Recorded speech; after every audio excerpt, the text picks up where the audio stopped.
So, it's VEDA day 3, and I'm still doing this. Yay me!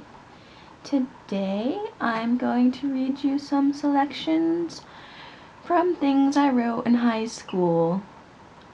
This is gonna be fantastic. Gotta Catch 'Em All. A zombie Pokemon Harry Potter story. With the sky being the purple that it was, and my mind as cloudy as it was, the sunset barely existed. With light spiraling around me, I had to find the strength within me. Putting a hand on the rim of my top hat and the other on my Pokeball, I grabbed a Pokeball and I threw it at the little, yellow, rabbit-like creature. It looked up at me in surprise. "Pika-pee!" it exclaimed as it was consumed by the ball. It must have been weakened before I caught it, for it made no attempt to escape. I didn't even wonder what had happened to it, but I brought it quickly back to town, where Professor Snape hooked it up to be healed at a Poke Center. When Snape returned, he had a mindless look in his eyes, and a rather big chunk of his neck was missing. He looked ravenous. I grabbed Pika-Pee's Pokeball. I named her Pika-Pee because that is what she said when I caught her.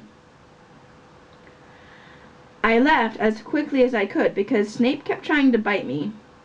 I'm not into things like that, so I wandered out of town. And that's where I saw a Eevee, this little fox-like Pokemon. Its eyes were so wide and cute. It looked afraid.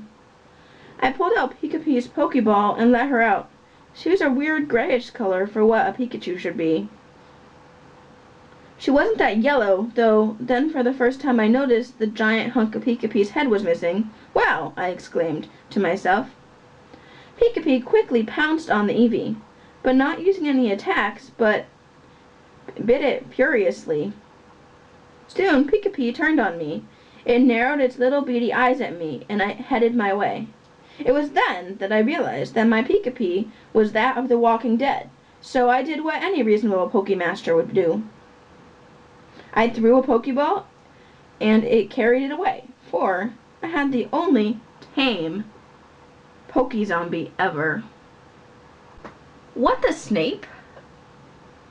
So, in another one of my journals from high school, I found that I have wrote down a dream that I had, which is interesting.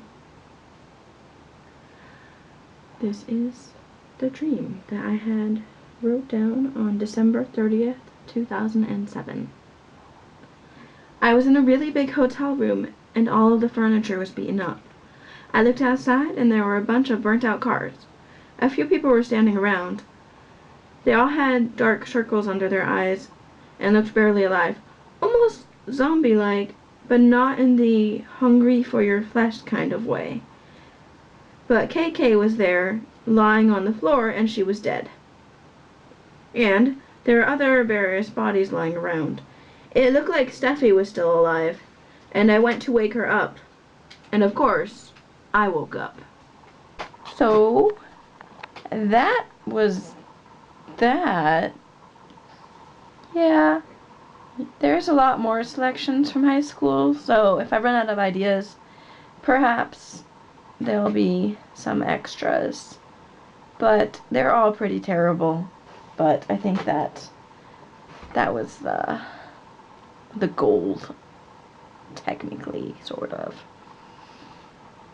Bye! Melon cow, melon cow, melon cow. Melon cow, melon cow, melon cow. Moo!